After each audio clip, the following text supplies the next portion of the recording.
dan menaikkan syukur kita kepada Tuhan Yesus Juru Selamat kita. Amin.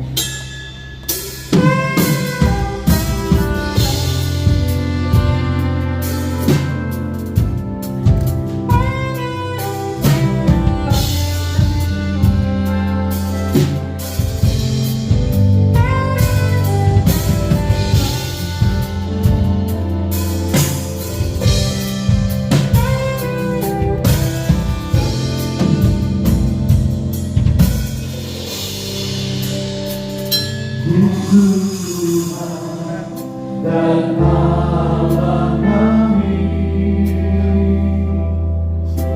Engkau layak menerima pujian, hormat dan kuasa, sebab Kau terciptakan segalanya.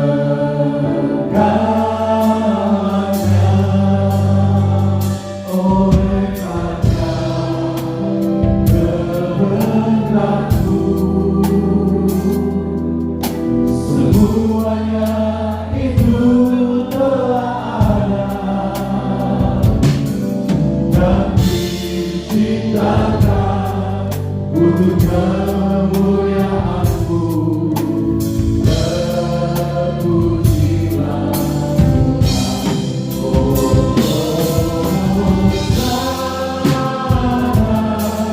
Terpujilah Tuhan, terpujilah Tuhan, Yesus.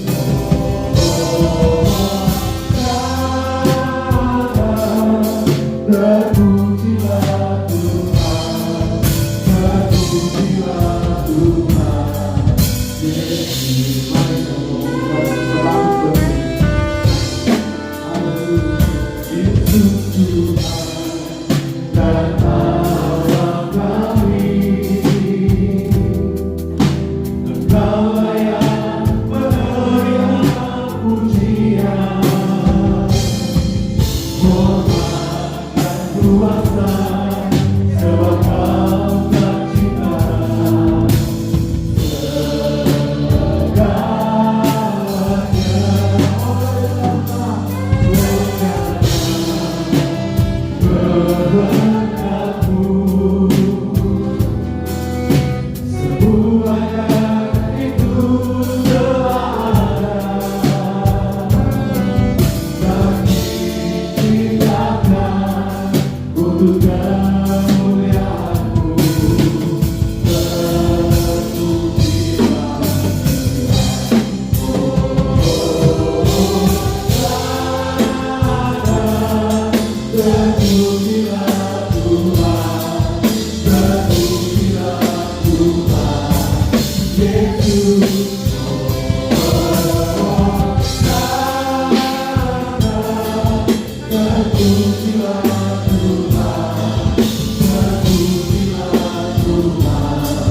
yang di pusat kehidupan kita, Yesus Kristus. Haleluya.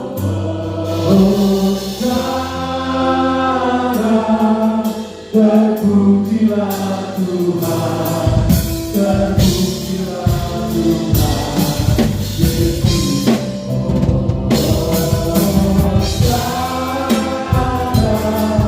Terpujilah Tuhan, terpujilah Tuhan, Yesus.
Teruskan pujian kita untuk memuliakan nama.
kita sudah disertai, diberi hak, bahkan dilindungi.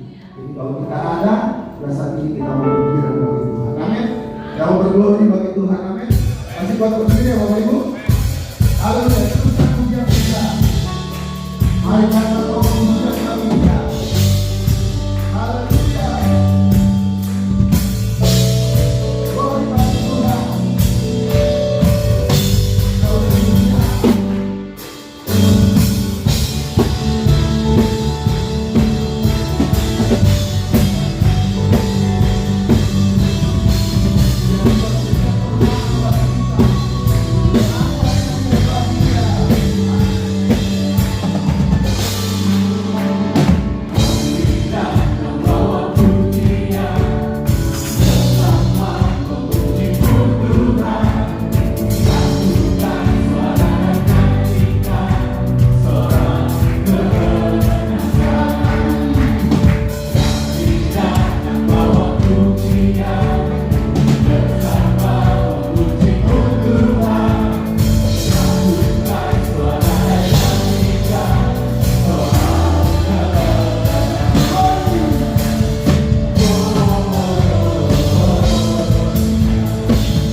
Haleluya. Puji Tuhan. Tuhan siapkan hidup kita dalam firman. Sepanjang tahun ini saya yakin setiap kita pasti ada persoalan, pasti bertemu. Saya pun sendiri juga, tapi kita percaya Tuhan lebih memahami situ yang kuasa Tuhan di situ. Karena waktunya yang terbaik dari kita. Mari kita siapkan kasih semua.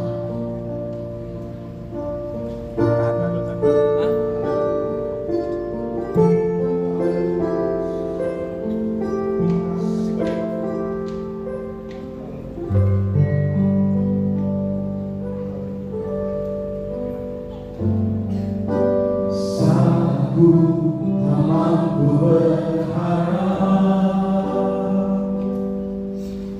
kekhawatiran menghimpit jiwaku, kekuatanku datang darimu, memampukanku kembali berharap.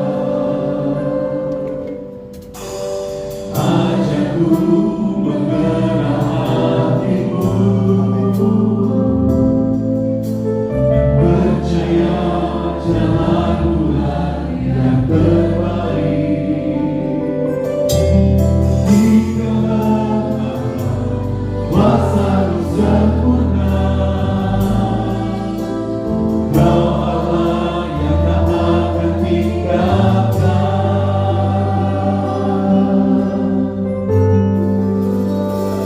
Ku percaya Engkau bekerja menyelamatkanku, walau belum ku melihat, namun kuasa-Mu sempurna.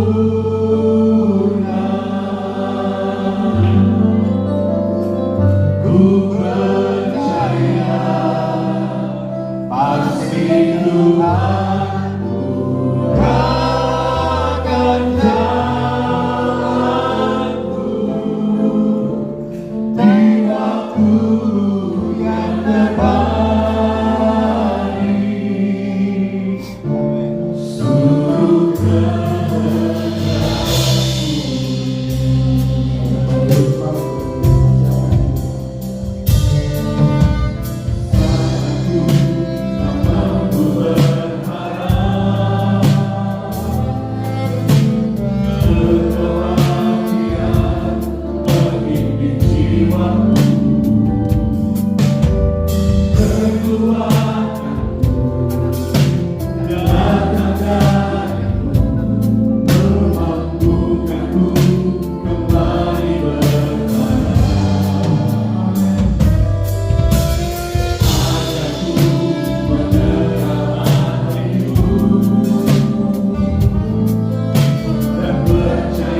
Terima kasih Tuhan buat kesempatan siang hari ini kami boleh beribadah kepada-Mu, menaikkan puji-pujian persembahan kami ke hadapan hadirat-Mu. Biarlah itu Tuhan menjadi persembahan kami yang terbaik saat ini buat Engkau. Dan Engkau berkenan atas puji-pujian dan penyembahan kami. Dan Engkau berkenan untuk hadir di tengah-tengah kami pada pagi siang hari ini Tuhan. Kami luaskan Roh-Mu bekerja Tuhan di dalam ibadah ini sampai kepada akhirnya. Dan kami juga menyerahkan hamba-Mu yang telah Kau persiapkan untuk memberitakan kebenaran firman-Mu pada siang hari ini Tuhan. Kami serahkan hamba-Mu ke dalam tangan-Mu. Urapi dengan urapan dari tempat yang maha tinggi. Urapi dengan urapan baru dari Tuhan. Biarlah Kau letakkan perkataan-Mu dalam lidah bibirnya. Apa yang keluar dari lidah bibirnya, itu adalah kehendak Tuhan bagi kami pada siang hari ini Tuhan. Buat umat-Mu yang datang, kami juga akan pulang dan menerima berkat yang besar, menerima kemenangan, menerima kesembuhan, menerima jawaban, menerima segalanya. Karena firman-Mu itu cukup bagi kami. Terima kasih Tuhan Yesus, terima kasih. Biar firman-Mu dapat kami simpan di dalam tanah hati kami yang baik Tuhan. Tertanam, berakar dan bertumbuh. Dan ajar kami menjadi pelaku-pelaku firman-Mu. Hingga hidup kami ini Tuhan dapat menjadi terang yang bercahaya bagi dunia yang gelap. Terima kasih, terpujilah nama-Mu. Kami serahkan ibadah ini sampai pada akhirnya dalam tangan Tuhan. Dan puji-pujian yang akan dibawakan oleh Alfa Omega kami juga serahkan dalam tangan-Mu. Biarlah juga pujian itu boleh menyenangkan hati Tuhan, memberkati Tuhan, dan mempermuliakan nama Tuhan. Dalam nama Tuhan Yesus Kristus kami berdoa. Haleluya. Amin.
Puji Tuhan, ada haleluya.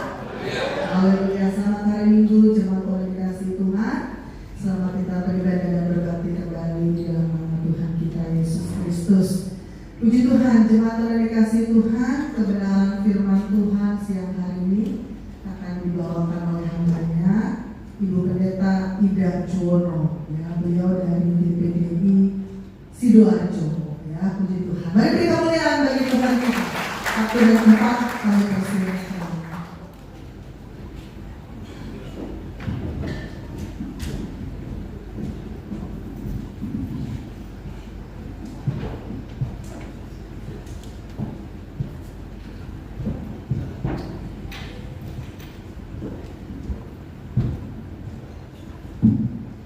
Puji Tuhan, selamat pagi jemaat dari GPD Balita Kasih Tuhan.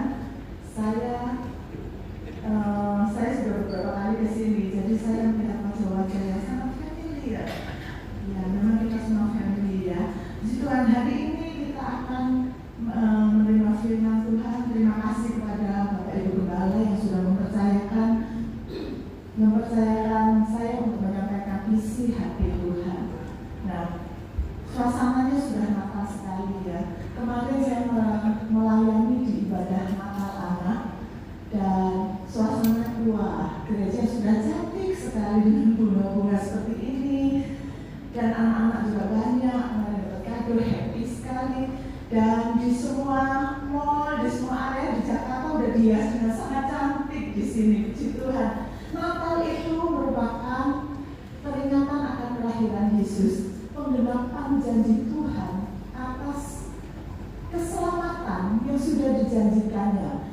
Dan setiap Natal kita itu diingatkan, diperbaharui lagi harapan kita akan keselamatan yang sudah disediakan Tuhan buat kita. Kita diingatkan lagi akan kasih-Nya yang luar biasa atas kehidupan kita. Nah, dan Tuhan Bapa di surga sudah merencanakan kelahiran ini ribuan tahun.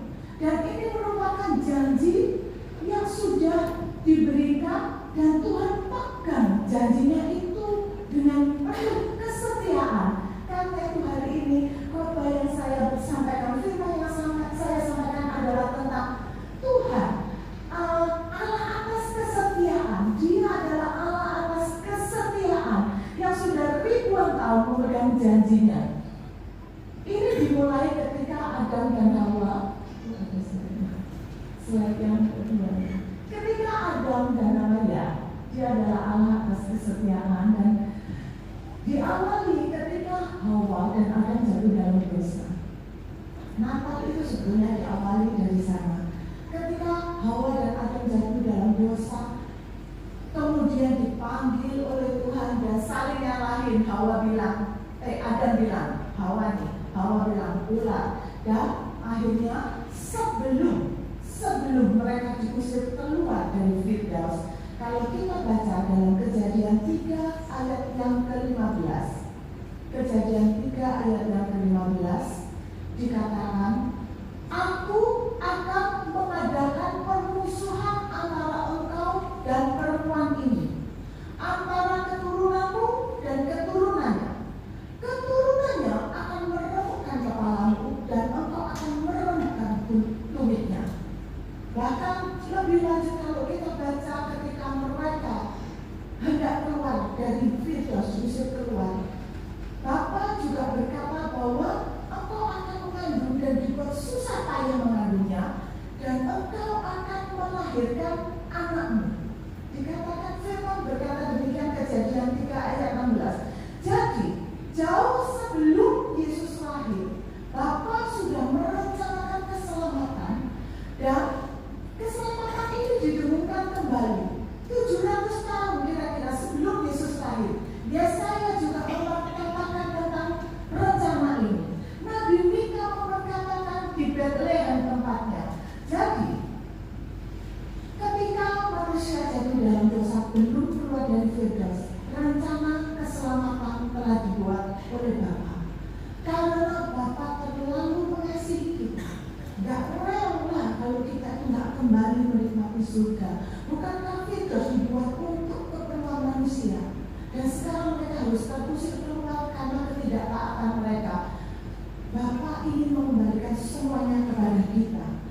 dinyatakan keturunan perempuan itu kelak beribu tahun kemudian Rasul Paulus menuliskan di dalam Galatia 4 ayat yang keempat dikatakan, ketika genap waktunya maka Allah mengutus anaknya yang lahir dari seorang perempuan.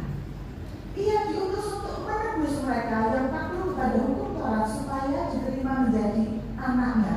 Nah, arti kata menebus adalah membeli sehingga iblis tidak berkuasa lagi atas kita. Itu sama seperti perkataan Bapa pada saat mereka hendak diusir keluar, diremukkan kepalanya. Artinya iblis itu mati. Orang kalau kepalanya remuk, apapun kalau kepalanya remuk itu udah gak bisa hidup. Bagi iblis, kepalanya diremukkan. Tetapi apa yang dilakukan iblis, yang hak iblis atas kita, iblis bisa meremukkan tumit, hanya sedang menyakiti secara fisik, tapi dia tidak punya hak atas nyawa kita. Itu yang Bapa berikan janjinya ketika Adam dan Hawa diusir keluar. Keturunannya akan mematikan engkau iblis, akan membalas segala yang kau lakukan, tapi kau tidak berhak atas nyawanya. Nyawanya tetap miliknya aku. Bukankah ketika Ayub diminta oleh iblis setelah beredar-edar, diminta, oh karena kau lindungi Ayub. Di dalam Ayub 2 ayat 6 dikatakan, oke, silakan dia dalam kuasamu, tapi sayangkanlah nyawanya. Nyawa kita, roh kita itu tetap dipegang kuat oleh Tuhan. Ini janjinya sejak di Kejadian, sejak di awal firman ada. Allah itu mengasihi kita sedemikian rupa, dia nggak rela kita hilang, dia megang nyawa kita. Walaupun mungkin iblis bisa menyakiti, bikin susah, kasih masalah, membuat kita sengsara, bisa sebatas tubuh. Tidak roh kita tetap milik Allah. Kalau ada orang yang menjauh, kemudian mengambil keputusan untuk meninggalkan Tuhan, itu bukan karena iblis punya hak atasnya, tapi keputusan pribadi tersebut. Hari ini kita mau belajar supaya kita tetap memegang janji keselamatan dan mengerti bahwa Allah begitu setia menjaga janjinya, dan kita akan dikuatkan ketika kita pulang dari tempat ini. Nah, setelah itu benar seperti kata Rasul Paulus, seperti yang dikatakan Paulus dalam Galatia, karena Lukas 2 ayat 11 dikatakan, hari ini telah lahir bagimu juru selamat, yaitu Kristus Tuhan di kota Daud. Nah, memang terlaksana apa yang dikatakan Bapak, bahwa perempuan ini akan melahirkan seorang perempuan, anak darah itu melahirkan. Tidak dikatakan bahwa keturunan mereka berdua akan meremukkan kepalamu, tapi perempuan ini, karena kita semua tahu kisahnya, Maria, perempuan, seorang perempuan yang dipakai oleh Tuhan, dia karena Roh Kudus mengandung Yesus. Jadi Bapa di surga sudah bilang, bukan mereka, perempuan ini yang akan meremukkan keturunannya, yang meremukkan kepala iblis, yaitu Yesus. Yang dikatakan dalam Lukas 2, hari ini telah lahir bagimu juru selamat, yaitu Kristus Tuhan di kota Daud. Dan kalau kita telusuri, benarkah Yesus anak Allah? Kita lihat genealoginya, ya itulah keturunan silsilahnya Yesus. Nah, dari Maria, Lukas 3 ayat 23 sampai 38 menuliskan, Maria ini adalah anaknya Yusuf. Anak ini terus mungkin di selanjutnya bisa anak Maria, Yusuf dan selanjutnya sampai di sini. Kalau kita baca, dia adalah terakhirnya anak Adam, anak Allah. Maria itu dari anak Allah turun terus sampai kepada Maria. Yusuf sendiri ini orang tua Yesus pada saat ada di dunia, ya. Yesus sendiri ditulis dari Abraham terus sampai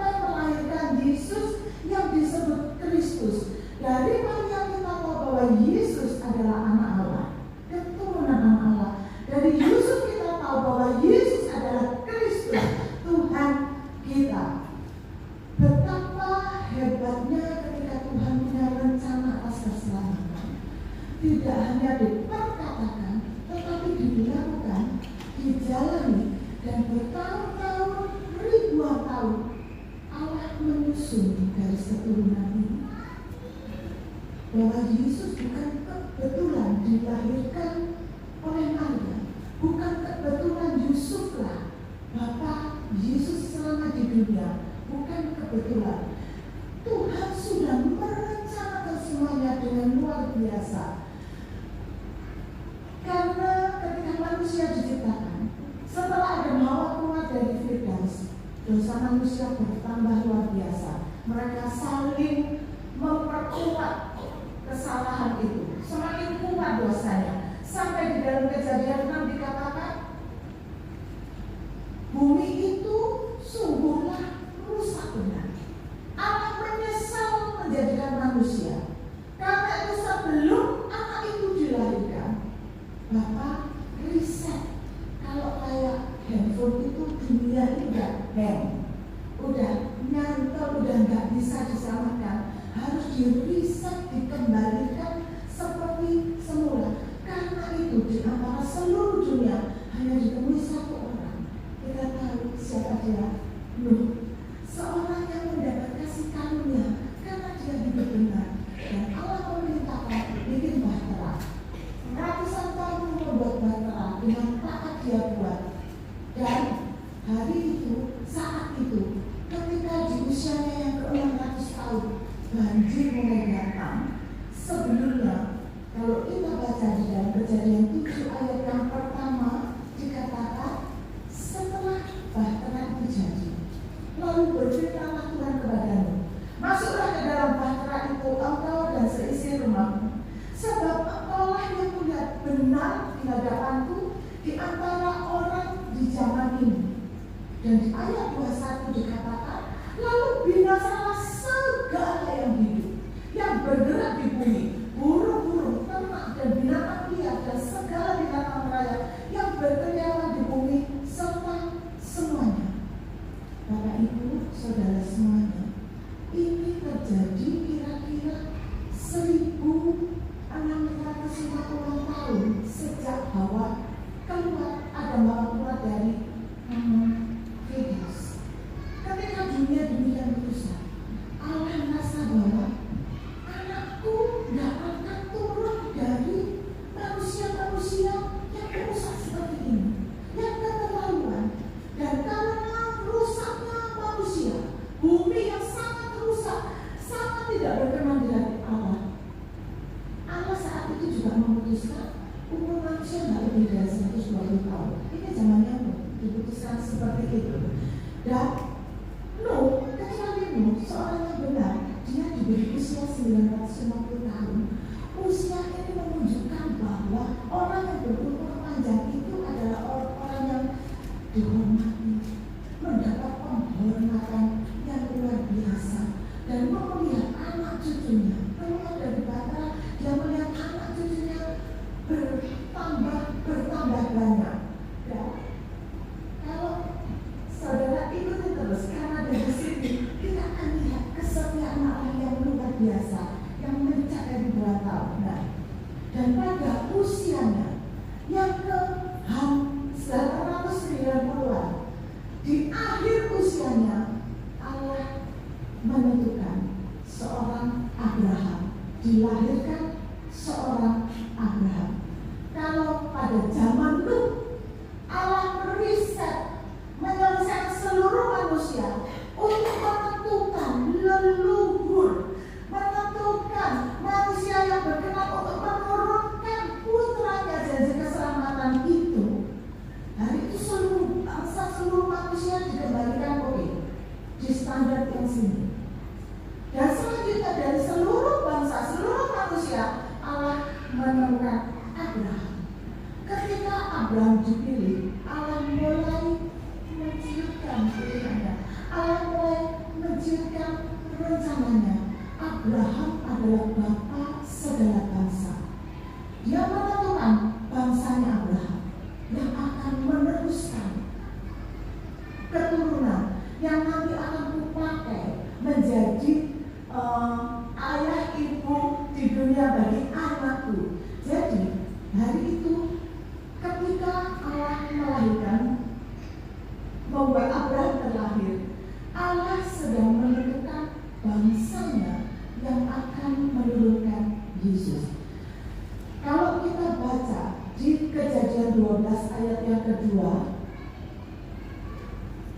dan Matius 1 ayat yang pertama, Kejadian 12 ayat 2 dikatakan, aku akan membuat engkau menjadi bangsa yang besar. Allah tentukan bangsanya dan memberkati engkau serta membuat namamu masyhur dan engkau akan menjadi berkat. Di saat Abraham belum punya keturunan, menjadi bangsa yang besar telah ditentukan oleh Allah. Dan hari itu Abraham memang protes, siapa Tuhan? Nanti Tuhan, aku dijadikan bangsa yang besar, tapi tidak ada sangka kita tahu Sarah memberikan bundiknya untuk Abraham, ya kan, untuk menjadi istri Abraham. Nah, Abraham ini ketika dia terlahir, ketika dia hidup, dia punya waktu kira-kira 56 tahun hidup bersama Nuh. Dia bisa ngobrol sama Nuh leluhurnya. Nuh dan Abraham ini ketemu. Karena itu Abraham mungkin mendapat kekuatan iman. Karena dia bertanya pada kakeknya ini, kakek buyut-buyutnya ini, gimana sih dulu? Bapak ngomongnya kayak apa? Suara Tuhan kayak apa? Oh, kayak begini suara Tuhan ketika Tuhan berbicara kayak begini. Mereka sempat bertemu. Dan kalau saya membayangkan kalau nenek gitu, kalau lebaran, kalau ada Jawa lebaran ketemu ke rumah kakek nenek ngobrol, nenek kakek itu paling sering cerita buat cucu-cucu ya. Dulu kakekmu, dulu nenekmu kayak begini. Mereka suka bercerita. Saya membayangkan Abraham itu manis di bawah kakeknya ngobrol, cerita. Aku membangun bahtera yang besar, ketaatanku dihargai oleh Tuhan. Ini membangkitkan seorang Abraham yang punya iman bahwa ada seorang Tuhan yang besar yang mampu menyelamatkan. Itu sebabnya ketika dia terpanggil dia taat, ketika dia dicoba dia taat, karena dia sempat ketemu leluhurnya ini. Dan di dalam Matius 1 ayat pertama ini terjadi 2000 tahun kemudian, ketika Allah menuliskan silsilah Yesus Kristus, anak Daud, anak Abraham. Ketika Allah sudah menetapkan sesuatu dalam hidup kita, saudara, ketika kita tetap taat, kita ada di dalam garisnya Tuhan menjaga kehidupan kita. Tuhan tak pernah cabut dari janji. Tuhan selalu tepati janjinya. Dia lakukan apa yang direncanakannya dalam kehidupan setiap kita. Kalau kita taat, kita mau mempercayai Dia. Bukankah Abraham bapak orang beriman? Ketika iman kita mempercayai janji-janji Tuhan, itu gak akan kecabut janji Tuhan dalam hidup kita. Dan dalam hidup kita, janjinya Tuhan, saudara cari aja di sini. Semua janji Tuhan ada di sini. Karena itu saya selalu bilang kepada jemaat, kepada anak-anakku, jangan pernah melewatkan satu hari pun tanpa baca firman. Karena firman ini isinya janji Tuhan, kekuatan Tuhan. Gimana kita bisa tahu Tuhan menjanjikan hal yang baik dalam hidup kita? Kalau kita nggak pernah baca ini ada semua di sini. Dan juga bagaimana kita bisa hidup benar? Kalau kita nggak baca hukum-hukumnya yang tertulis di sini. Orang bilang, klise, iya udah tahu bacaan kita berdoa. Dilakukan enggak? Karena itu dengan sederhana sebelum keluar rumah setiap hari baca firman, mau tidur baca firman. Kalau mata ini udah gak kuat baca firman gitu kan. Karena kalau bertambahnya usia itu kan kita capek gitu ya. Sekarang handphone itu lebih maju kan. Download yang Bible didengarkan daripada mendengarkan melihat yang enggak. Mendengarkan firman di situ dibaca direnungkan sambil mau tidur, dalam doa direnungkan firman gitu.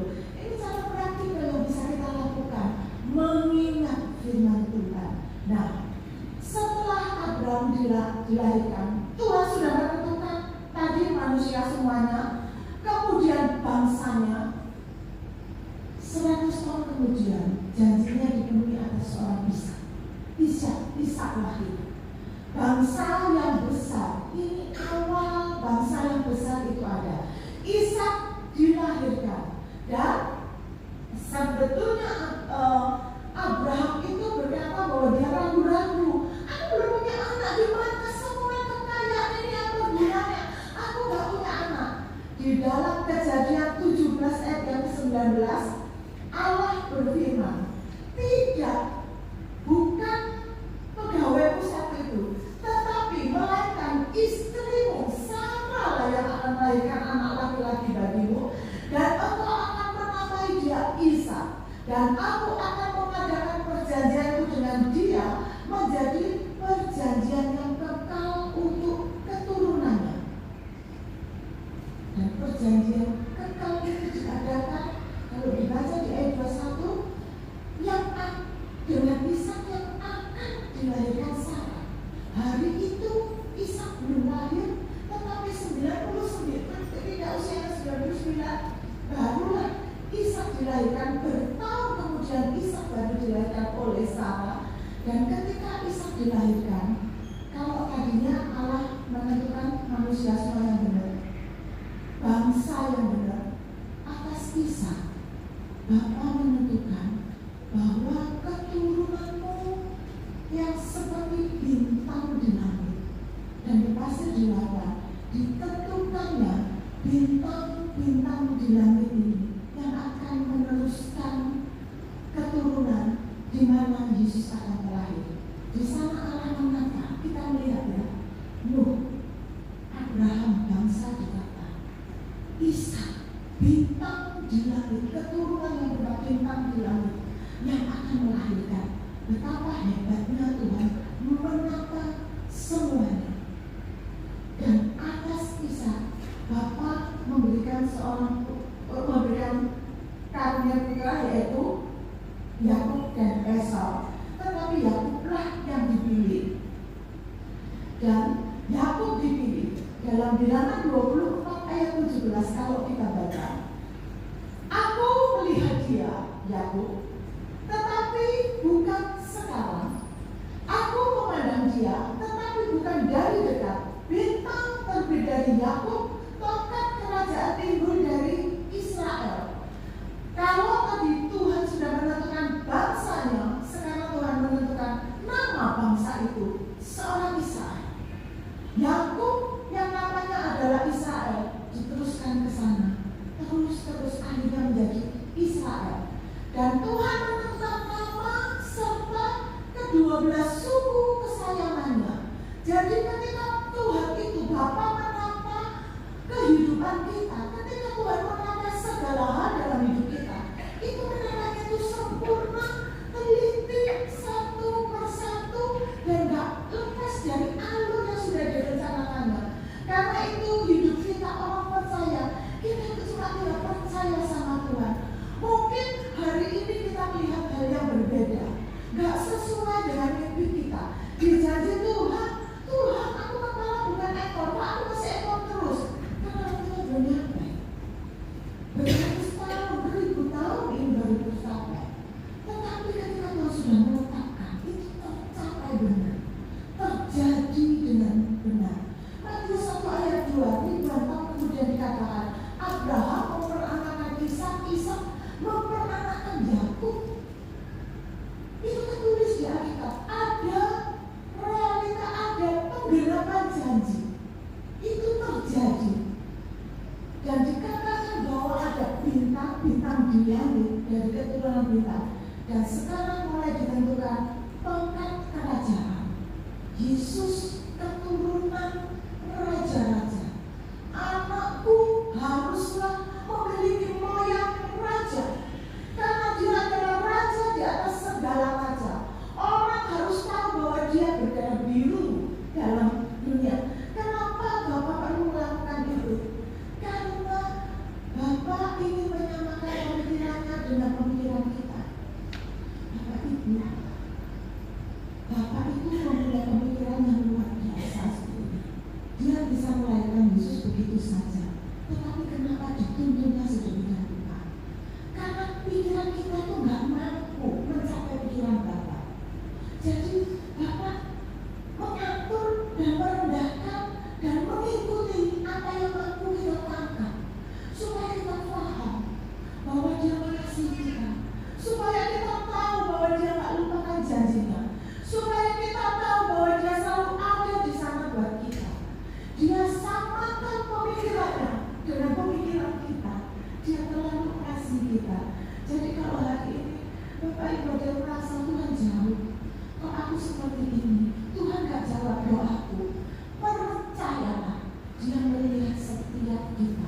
Dia pegang janjinya pada hidup kita.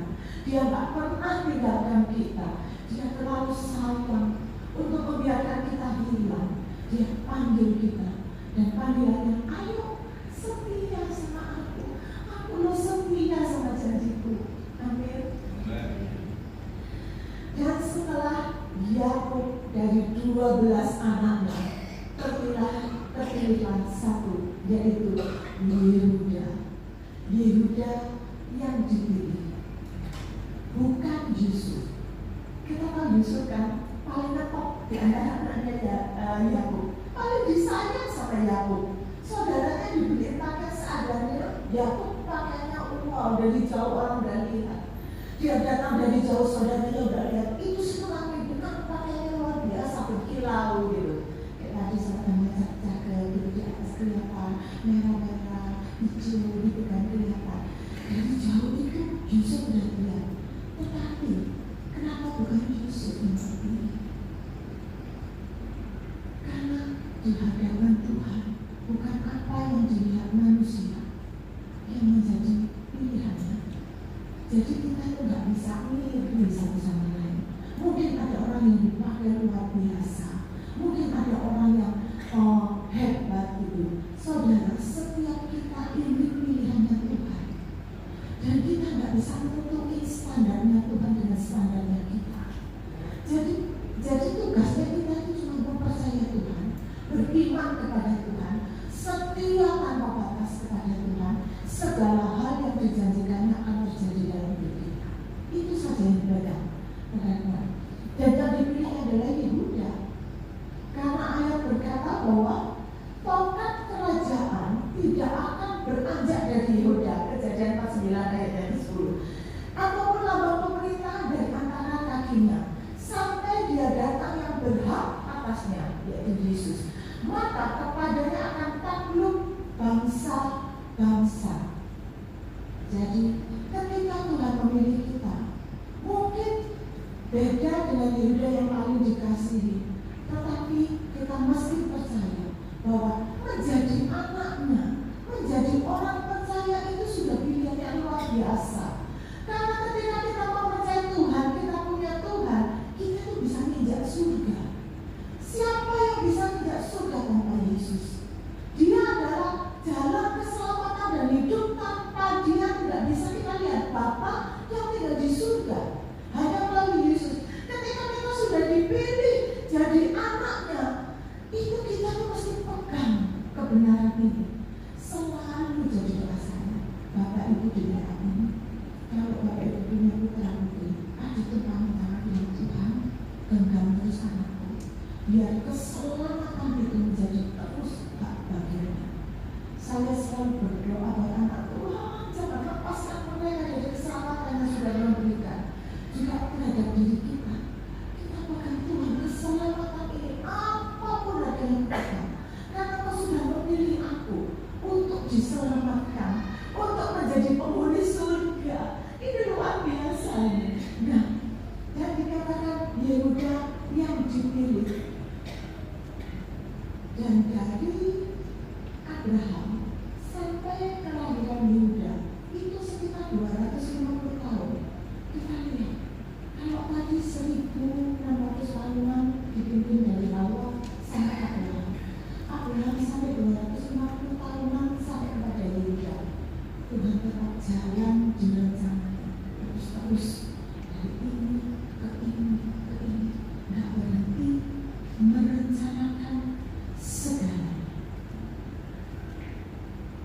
Matius 1 ayat 2 dituliskan untuk bukti penggenapan rencananya. Abraham memperanakan Ishak yang disebut, Ishak memperanakan Yakub, Yakub memperanakan Yehuda dan saudara-saudaranya. Ini yang disebut dalam silsilahnya Yesus. Nah, setelah Yehuda diperlukan 10 keturunan, 10 generasi. Sekitar 400 sampai 700 tahun kemudian lahirlah Raja Daud, seorang raja yang ada di hatinya Bapa. Ketika Daud lahir, ketika Daud dipilih, Daud ini bukan pilihan manusia juga, Ini kasih penyerahan dipanggil terakhir. Kita semua tahu ceritanya. Nggak diperhitungkan, disuruh jaga domba, pekerjaan paling rendah. Ya, kalau kita baca tentang gembala itu pekerjaan paling rendah, paling nggak berpendidikan, nggak bisa sekolah, paling jarang mandi karena tinggalnya di atas gunung dan bau gitu ya. Jadi orang tuh paling males kalau gaul sama gembala yang terpojok. Tetapi ketika Daud dipanggil dengan tinggi kemerah-merahan, pada akhirnya kita tahu bahwa Daud adalah pahlawan perang bahkan lebih Saul. Dan kita mempercayai Tuhan ketika Dia memanggil kita melakukan sesuatu, Dia akan memperlengkapi kita.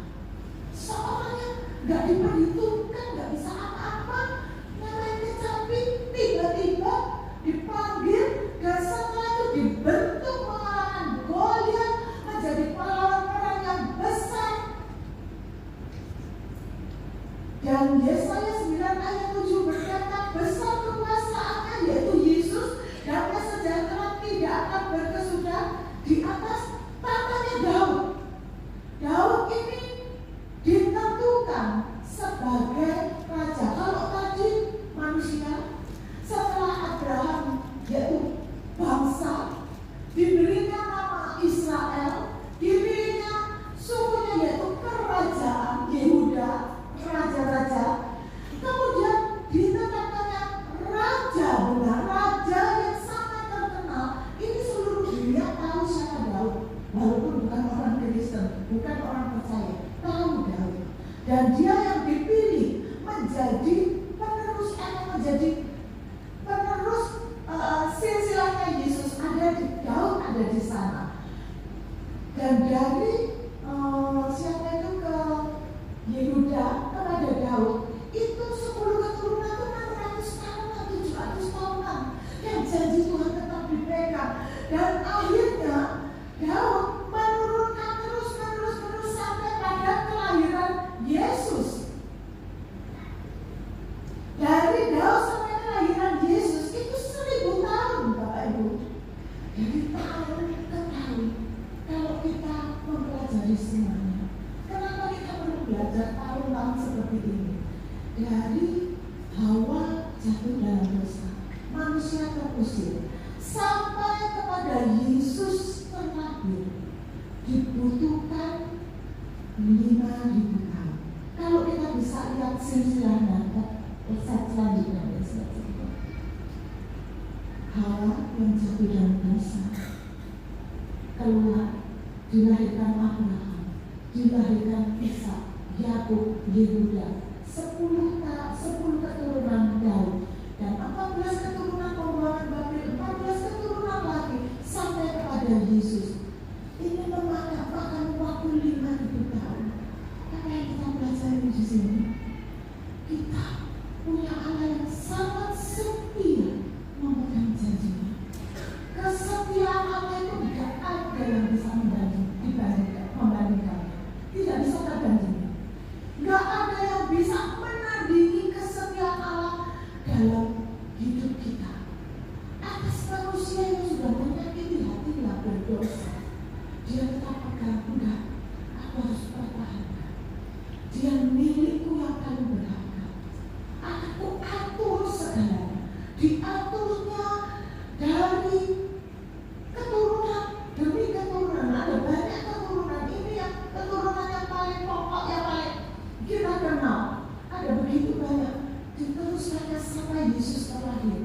Allah kita, Allah pemegang janji, tidak pernah sekalipun Dia tidak menepati janjinya. Kalau ada janji Tuhan yang tidak terjadi dalam hidup kita, kita mesti lihat, kenapa ya Tuhan? Apakah aku tetap setia? Apakah tetap pegang ini? Apa yang Tuhan mau? Kita mesti introspeksi diri. Kalau janji Tuhan tidak terjadi, bukan karena Tuhan melenceng dari janjinya, tapi kita yang menjauh dari janjinya Tuhan. Karena janjinya selalu ada bagi hidup kita. Dan kalau tadi ayat yang kita baca Kejadian 3 ayat 15 tadi,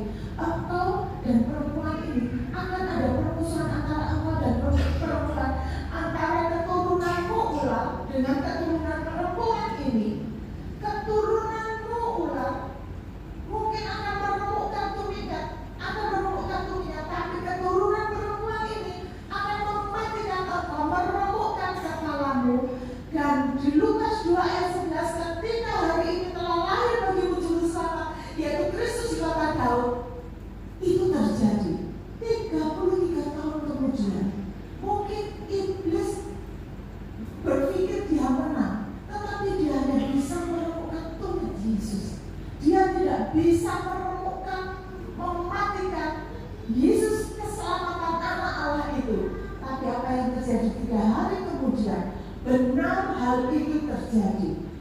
Yesus kemenangannya atas maut, dengan kemenangannya atas maut dia remukkan kepala dan keturunan si ular ini.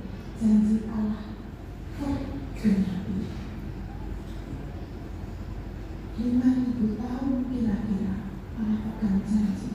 Allah menata segalanya sehingga keselamatan jadi bagian hidup kita. 5.000 tahun dan tidak pernah dilupakan. Setelah Yesus lahir 2000 tahun yang lalu sampai sekarang, saudara, Allah terus kirimkan Roh Kudusnya supaya dia bersama dengan kita mengingatkan kita bahwa ada satu Tuhan yang luar biasa. Dan juga Allah mengirimkan orang-orang yang dipakainya, para nabi, para pemberita Injil. Ada gereja-gereja di tempat kita bersekutu, teman-teman sekitar kita yang mengingatkan kita bahwa Tuhan itu memegang janji, bahwa kita sudah dipilih menjadi anaknya, bahwa keselamatan Tuhannya kita, bahwa kita pasti bisa menginjak surga kembali selama kita taat, selama kita menjalankan apa yang Tuhan mau. Dan ini yang mesti kita pegang. Beberapa waktu yang lalu saya ke Kupang, sebulan yang lalu, karena mengikuti Sidrahapus yang mengadakan KKR kesembuhan di Kupang. Seminggu sebelum KKR itu ada tim pertama yang datang, kayak tim pembuka jalan begitu, datang ke Kupang. Kami berdoa ke rumah sakit, kami berdoa kunjungi tempat-tempat yang terpencil, orang-orang yang sakit yang minta didoakan. Karena gereja mulai memberikan datanya. Ini ada seorang ibu, seorang bapak, anak apapun yang sakit. Karena kami akan mengadakan, Siti harus mengadakan KKR kesembuhan di stadion di Kupang. Nah, ada beberapa kesaksian. Yang pertama waktu hari Minggu, saya itu sebagai penerjemahnya mendampingi mentor saya di Pasar Aileen. Kami pergi ke satu tempat. Hujan terus, Kupang itu tiap hari hujan hari itu. Kami pergi ke satu tempat dan jalanan di Kupang nggak kayak di sini. Enak kalau di sini sudah bagus ya. Kami pergi ke desa Nakamese. Mungkin ada orang Kupang di sini mungkin tahu. Ke Nakamese itu kan, sampai di tengah jalan ada satu potong jalan ini yang rusak, mobil nggak bisa lewat. Saya itu sudah jam 7 ibadahnya, 7 pagi. Jam 7 pagi ibadah, kita siap itu jam 5.30. Siap di lobi, supirnya jam ketiduran, jam 6 lebih baru dijemput. Udah jam 6 lebih baru dijemput, sampai di jalannya rusak. Ketika jalannya rusak, kita terpaksa nunggu jemputan dari mobil gereja. Kita mesti jalan ke jalan yang rusak itu supaya di sini mobil yang nanti kita berhenti sini, mobil gereja ketemu di sana jalan yang rusak ini. Sampai di tempat kita sampai jam 8.30. Bapak Ibu Saudara yang membuat saya sangat terharu, saya tersentuh. Seluruh jemaat nunggu 1,5 jam, tidak ada satupun yang meninggalkan gereja. Semua nunggu. Karena mereka tahu ini akan ada berita yang baik di sini. Kami akan mendapatkan kesembuhan. Kami akan didoakan. Dengan setia mereka tunggu di sana.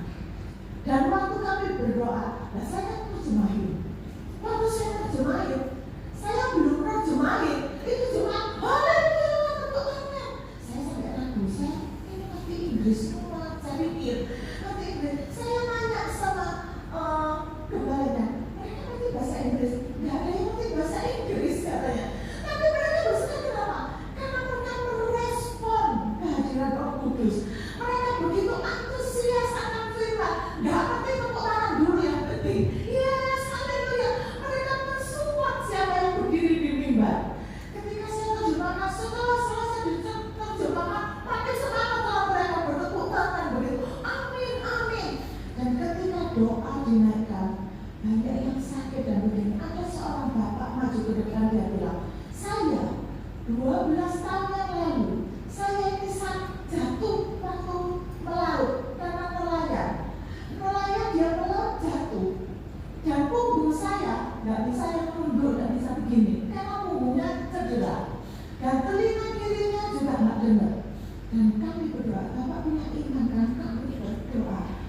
belajar ikut tim ini adalah mereka tuh nggak pernah nyerah.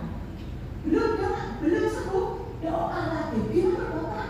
Sudah sembuh coba tunduk, belum bisa, doa lagi, terus doa lagi. Setelah doa lagi, haleluya gitu, dia pun bisa tunduk. Coba kalau dibuktiin, dia mulai bisa gini, bisa. Wah, kita tepuk tangan semua terus ini yang telinga tuh tapi belum dengar dia begini. Kita berdoa, Roh Kudus dalam nama Yesus sembuhkan genang telinganya. Pokoknya berdoa dan dia bisa mendengar. Saya melihat Tuhan itu bekerja sampai sekarang. Kesembuhan masih ada, tapi diperlukan orang-orang yang punya iman, setia menanti atas apa yang dijanjikan. Kalau kita dengar kabar baik, nantikan dengan semangat. Kalau ibadah jangan telat, walaupun terjadi sesuatu tetap datang online ya kan. Saya lihat coba di sini luar biasa pagi pada datang dan semangat memuji Tuhan. Ini luar biasa dipertahankan Bapak Ibu. Dan setelah itu juga ada seorang ibu di Kupangnya, di Kupang ini. Setelah dari situ kami besoknya pergi ke satu ibu ini. Wah, jalannya luar biasa. Jalannya juga luar biasa sulit gitu. Kita sampai takut gitu. Pulangnya tuh kita mau keluar dari mobil, udah mobil jalan dulu. Kalau jalannya turun kita jalan aja ke mobil. Karena di rumah situasinya habis hujan dan memang kondisi jalanan nggak sebagus di Jawa Tengah. Ibu ini seorang BL, seorang senior, tiba-tiba stroke. Dia tidak bisa melayani. Dan dia kami datangi. Waktu kami datangi dia bilang, sejak saya sakit sampai sekarang belum pernah ada orang datang menjemput saya. Karena dia seorang leader, seorang pemimpin pujian, bawa firman, dianggap dia bisa cukup kuat untuk berdoa bagi dirinya. Jadi saya dapat pelajaran Bapak Ibu. Jangan kalau pemimpin kita dalam keadaan sakit atau apa, dijemput didoakan, disemangati gitu. Pemimpin itu juga perlu disemangati, dikuatkan loh. Saya sendiri paling senang kalau tim saya itu datang, tega semangat ya, berdoa buat saya. Ada masa-masa mereka itu menguatkan saya, kirim ayat buat saya. Saya senang loh kayak begitu ya. Orang kayak gitu ya bekerja. Pemimpin senang ya kita didoakan ya. Kita senang. Karena merasa bahwa dia seorang pemimpin, dia sudah rohaninya cukup kuat. Gak ada yang jemput, gak ada yang doain. Waktu kami datang, dia nangis, kami bilang, Ibu, Tuhan punya janji atas hidupnya Ibu. Janji Allah yang setia. Kami ini yang dari Singapura baru datang itu 8 jam Ibu untuk bisa nyampe ke sini sampai ke Kupang karena ada transit plus jalan ke tempat Ibu nggak mudah. Dan yang datangi Ibu ini adalah pastor hebatnya Siti Harvest.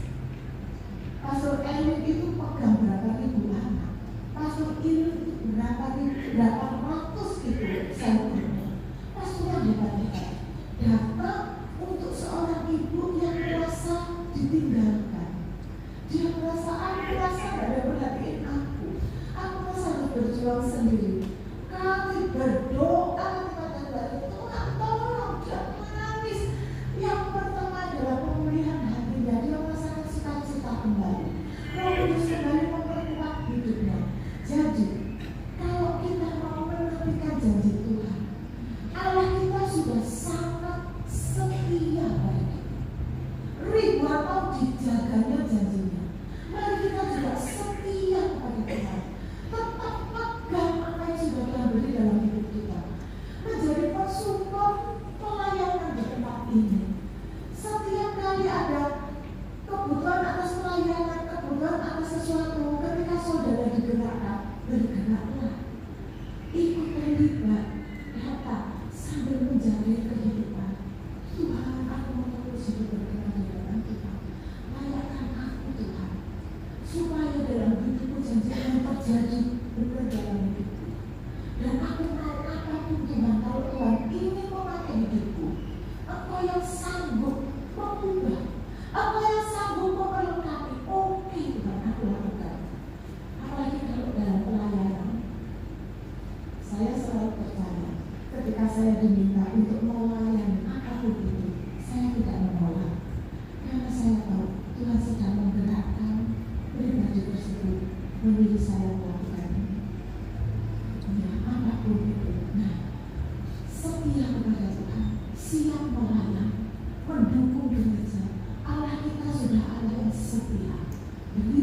dia jagai dan terjadi, dan kita bisa memperingati Natal karena kita punya Tuhan yang setia. Dia janjikan surga buat kita, keselamatan buat kita. Mungkin hari-hari ini kalau kita capek, saudara, capeknya harus ke gereja, ingat Tuhan itu tidak pernah capek mengurusin kita. Dia tidak memperhitungkan kelanjut panggung salib dari keadaan sakit, babak belur, capek, dia pegang salib, dia pukul kita. Kalau Tuhan berjuang seperti itu untuk kita, masa baru capek kerja, masa baru karena cuaca yang gak enak kayak gini, udah males ibadah, udah males ini itu. Masa dalam hal yang sederhana saja kita udah ada Tuhan nanti. Setiap saudara capek, setiap saudara mungkin sakit, mungkin ini kan saya gini, mulai sakit. Kalau sakit masih bisa, enggak, aku tetap berhati. Atau sakit hati, ketika sakit hati, Tuhan, orang Kristen nyakitin aku, ini pemimpin aku harapkan nyakitin aku. Kurang apa udah disakiti? Kurang apa secara fisik dia sakit? Kurang apa dia disakiti, ditinggalkan oleh semuanya, bahkan satu mengkhianati dia. Tapi dia tetap setia memegang janjinya. Dia tetap setia mengasihi kita. Karena itu mari Bapak Ibu Saudara, kalau Tuhan sudah menjaga janjinya, kita juga menjaga keselamatan yang lebih dalam hidup kita. Kalau Tuhan sudah merenungkan gimana ya caranya supaya bisa menyelamatkan setiap anak-anakku ini, kita juga merenungkan dengan setia kasih kesetiaan Tuhan, firman Tuhan. Kalau Tuhan sudah menata janjinya dengan luar biasa, mari kita tata kehidupan kita sesuai dengan yang berkenan di hadapan Tuhan. Kalau Tuhan sudah memikirkan kita terus-menerus karena kita berharga di hadapan Tuhan, mari dalam pemikiran kita hari-hari kita nggak mengasih Tuhan. Dalam hal Tuhan terima kasih, bersyukur, berkata-kata dengan Tuhan. Seberapa besar berharganya Tuhan atas saudara, sebesar itu kita lakukan untuk Tuhan. Saya tidak memperbanyak firman, tapi saya berdoa supaya setiap firman yang disampaikan hari ini mengingatkan setiap kita bahwa kita punya Tuhan yang setia, menjaga kesetiaannya dengan luar biasa, dan membuat kita juga tetap setia kepada Dia. Mari saya undang musik. Kita mau memperkatakan, mempercayai Tuhan bahwa Dia yang setia. Amin. Luar biasa. Saya undang semua jemaat berdiri dan kita menyanyikan lagu ini. Amin. Terima kasih Tuhan.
haleluya, haleluya. Hamba percaya Tuhan, firman yang datang pada saat siang hari bukanlah sekedar firman yang datang secara kebetulan. Karena firman-Mu berkata tidak ada sesuatu terjadi secara kebetulan dalam hidup kami Tuhan. Oh, hidup kami semua ada di dalam kendali Tuhan.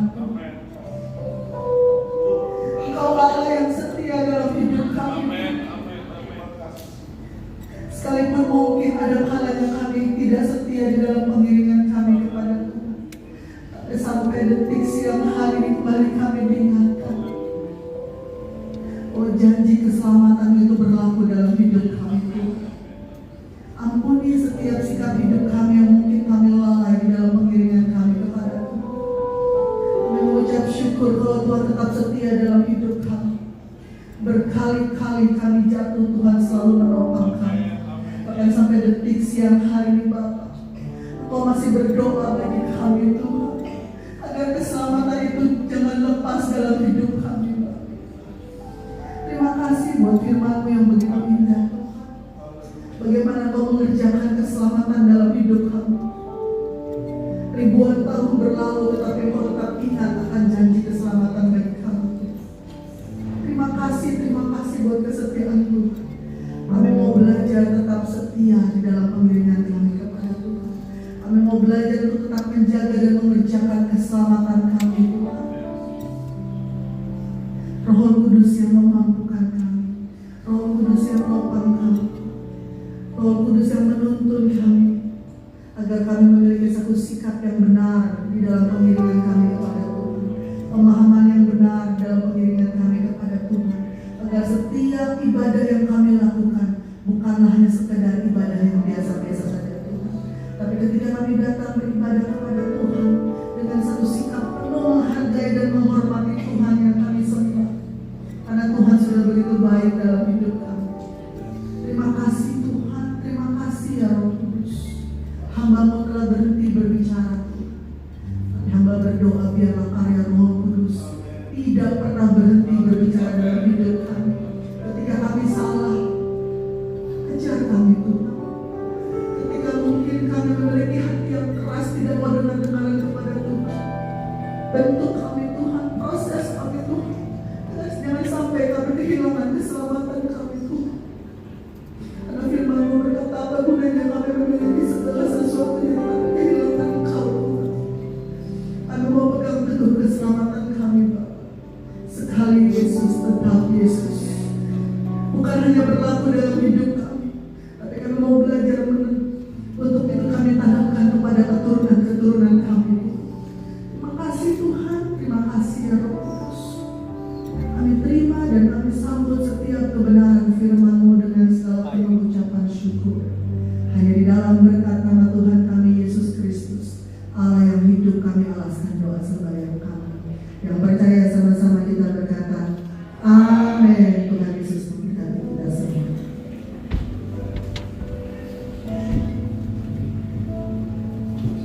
Haleluya, berkati untuk firman Tuhan. Yang masih berkata perkataan, berikan kemuliaan bagi Tuhan. Haleluya. Kita akan menjalankan korban persembahan dan saling Tuhan kita buat di depan, dan mohon perhatiannya nanti akan ada extra kolektor. Extra kolektor ini diperuntukkan untuk mengingatkan saudara-saudara kita yang ada di Sumatera. Jadi kita akan berkorban untuk mengingatkan saudara-saudara kita yang menjadi korban bencana di Sumatera, di Aceh, di Masalah. Jadi nanti akan langsung dijalankan 3 kali. Dan selanjutnya.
Tuhan yang akan saya tampilkan di sini.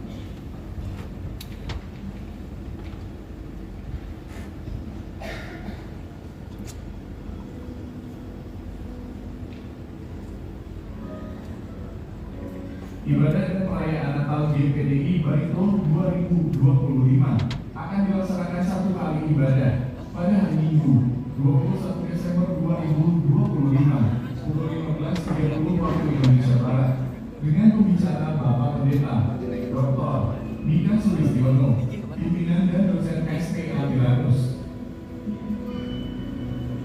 Ibadah Natal Kamis 25 Desember 2025 dilaksanakan satu kali ibadah pukul 10 waktu Indonesia Barat dan ibadah akhir tahun dilaksanakan satu kali ibadah pukul 18 waktu Indonesia Barat disertai penjamuan Tuhan.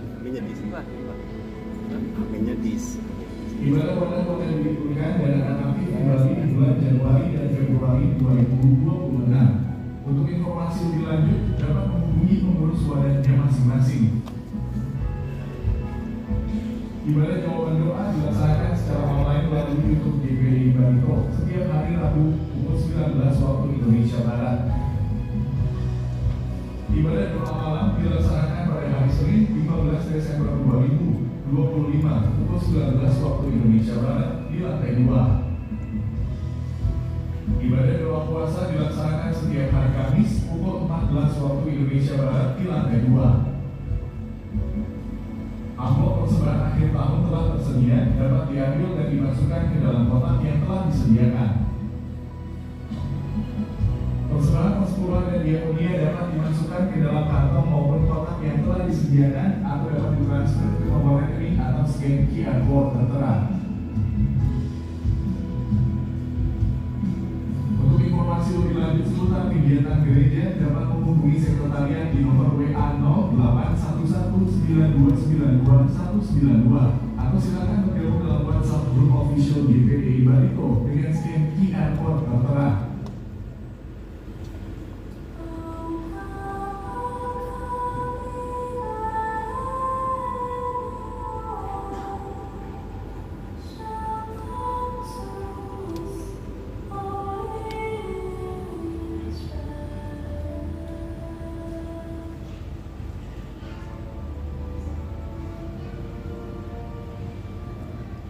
Dulu aku pikir iman dan berharapanku sudah cukup, sampai engkau memintaku belajar tentang kasih yang lebih besar. Dan di pertemuan itu, aku melihat kasih terbesar dan kasih yang penuh menyelamatkan kita semua. Iman memberikan kemenangan, berharap memberikan kekuatan, dan kasih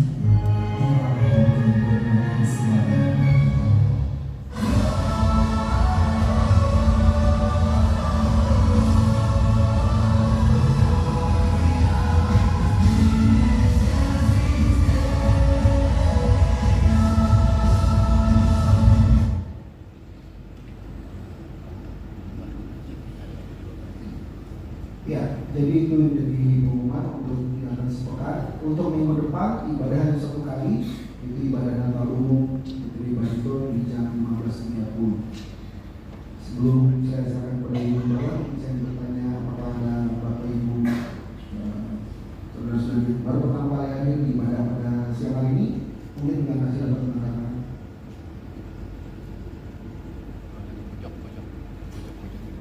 Ada ya?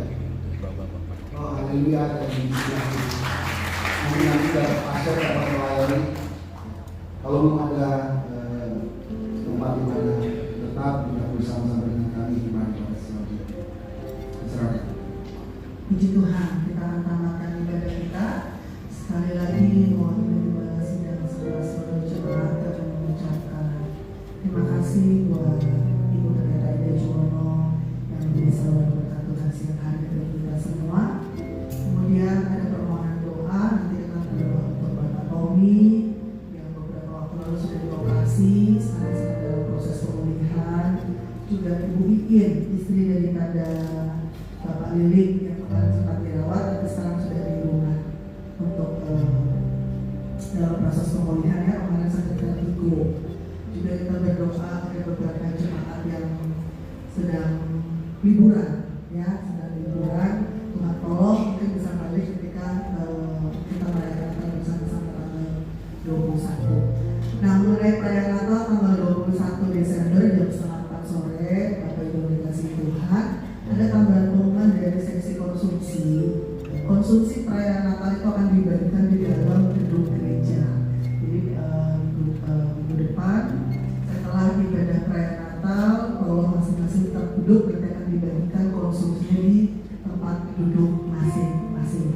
Demikian kita akan tamatkan ibadah kita dengan kasih Kristus. Mari saja kalau kita berdiri, kita angkat sebuah pujian yang sudah disiapkan oleh pemimpin pujian.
Terima kasih Tuhan, ibadah ini boleh berjalan dengan baik. Terima kasih buat kehadiran Tuhan di tengah-tengah kami.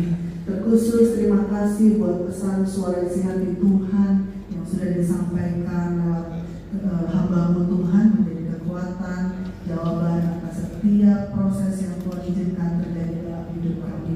Memberkati hamba-Mu Tuhan, Ibu Pendeta Ida Juwono yang sudah menjadi saluran berkat Tuhan siang hari ini. Berkati kehidupannya, keluarganya, pelayanannya, semua diberkati oleh Tuhan. Bahkan kami juga berdoa secara khusus Tuhan bagi Bapak Tommy dan Ibu Iin Tuhan yang sedang dalam proses pemulihan setelah pasca dirawat Tuhan. Kami berdoa Tuhan, biarlah Tuhan sudah tolong proses operasi, Tuhan sudah tolong ketika pasca dirawat inap di rumah sakit Tuhan. Kami berdoa Tuhan juga pasti tolong dalam proses pemulihannya. Dalam nama Tuhan Yesus Kristus, kami percaya cara Tuhan bekerja tidak pernah setengah-setengah. Cara Tuhan bekerja selalu sempurna. Itu sebabnya hamba serahkan Tuhan, Bapak Tommy, Ibu Iin, atau mungkin ada di antara jemaat Tuhan yang ada di dalam kelemahan tubuh, hamba serahkan ke dalam tangan Tuhan. Biarlah kuasa daripada bilur-bilur darah Yesus menjamah menyempurnakan kesehatan mereka, Bapak. Tuhan hamba teringat Tuhan bagi Ibu Mega yang beberapa waktu lalu Tuhan sudah tolong dalam proses operasi sesar. Tuhan mengaruniakan menyerahkan Tuhan anak kedua dalam keluarga ini Tuhan. Tuhan juga tolong dalam proses pemulihan setelah pasca operasi sesar Tuhan. Tuhan sempurnakan kesehatan Ibu Mega Bapak. Bahkan anak yang sudah dilahirkan Tuhan tolong dalam proses pertumbuhannya Bapak.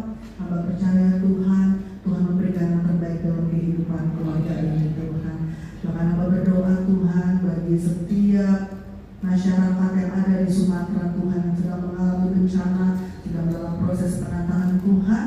Kami berdoa Tuhan biarlah kekuatan penghiburan dari Tuhan menjadi bagian dalam kehidupan masyarakat yang ada di Sumatera Bapak. Tuhan tolong Tuhan apapun yang menjadi kebutuhan mereka Tuhan. Kami percaya Tuhan Yesus sumber kekuatan dan penghiburan sejati bagi masyarakat di Sumatera Bapak. Biarlah setiap benih-benih yang ditabur oleh umat Tuhan untuk meringankan beban mereka Tuhan, itu boleh Tuhan sendiri membalas, memberkati Bapak. Ini boleh menjadi sesuatu hal yang baik dan menjadi berkat bagi masyarakat Sumatera Tuhan, sehingga nama Tuhan dipuji dan dipermuliakan. Bahkan setiap umat Tuhan yang sudah hadir pagi hari ini Bapak, Tuhan sendiri membalas, memberkati setiap kehadiran mereka Tuhan. Mungkin ada yang datang dengan segala beban hidup, masalah hidup, kerinduan yang mereka bawa Tuhan. Di dalam hadirat Tuhan, hamba berdoa Tuhan, mereka pulang membawa satu berkat tersendiri dari Tuhan. Mereka pulang membawa damai sejahtera sukacita Allah, sehingga mereka pulang Tuhan, persoalan pergumulan kerinduan mereka sudah dijawab dan dijamah oleh Tuhan. Dengan iman percaya, kami percaya bahwa setiap persoalan mereka sudah dijawab dan dijamah oleh Tuhan. Terima kasih Bapak, bahkan setiap para pelayan Tuhan yang telah ikut ambil bagian dalam ibadah ini, Tuhan sendiri membalas, memberkati setiap jerih lelah mereka. Dan korban-korban yang dibawa oleh umat Tuhan, baik persembahan pertama, kedua, milik Tuhan yang telah diserahkan kembali berdasarkan iman, tidak mau mengecewakan hati Tuhan sesuai dengan kebenaran firman-Mu. Tuhan akan membuat tingkap-tingkap langit, mencurahkan berkat atas setiap kehidupan mereka. Rumah tangga mereka diberkati, usaha mereka diberkati, pekerjaan mereka diberkati. Apapun yang mereka lakukan dengan tangan mereka, apabila itu sesuai dengan kebenaran firman-Mu, tidak menyimpang daripada kebenaran firman Allah, Tuhan akan buat segala sesuatunya berhasil. Bahkan anak-anak mereka akan dilindungi oleh Tuhan, bertumbuh menjadi anak-anak keturunan wilayah yang takut akan Tuhan, sehingga mereka boleh senantiasa meninggikan panji-panji Tuhan. Bahkan kehidupan mereka, rumah tangga mereka, semua diberkati oleh Tuhan. Terima kasih Bapak, tiba saatnya kami akan berpisah satu dengan yang lainnya. Kami akan kembali pulang ke rumah kami masing-masing. Setiap kendaraan yang kami pakai, roda 2, roda 3, roda 4, berjalan kaki, kendaraan umum, semua ada dalam lindungan Tuhan kami Yesus Kristus. Kami boleh tiba di tempat tujuan kami dan melaksanakan melanjutkan aktivitas kami dengan sejahtera dalam kasih Yesus Kristus. Damai sejahtera menjadi bagian dalam kehidupan kami, anak-anak Tuhan yang senantiasa taat mengasihi nama Tuhan kami Yesus Kristus. Marilah jemaat Tuhan yang dikasihi Tuhan, arahkan hatimu, angkat tanganmu, terimalah berkat daripada Tuhan Yesus Kristus sendiri. Akuilah dia di dalam segala tingkah lakumu dan janganlah bersandar kepada pengertianmu sendiri. Maka Tuhan Yesus akan meluruskan setiap jalanmu. Maka Tuhan Yesus akan memberkati engkau dan melindungi engkau. Tuhan Yesus akan menyinari engkau dengan wajahnya dan memberi engkau kasih karunia. Tuhan Yesus akan menghadapkan wajahnya kepadamu dan memberi engkau damai sejahtera. Pulanglah dan terimalah berkat dari Allah Bapa, cinta rahmatnya daripada Tuhan Yesus Kristus sendiri, dalam persekutuan pimpinan Roh Kudus menyertai kita semua, mulai siang hari bahkan sampai selama-lamanya. Maranatha, Tuhan Yesus datang kali yang kedua menjemput saudara dan saya. Di dalam berkat nama Tuhan Yesus Kristus, kami alaskan sembahyang kami. Haleluya.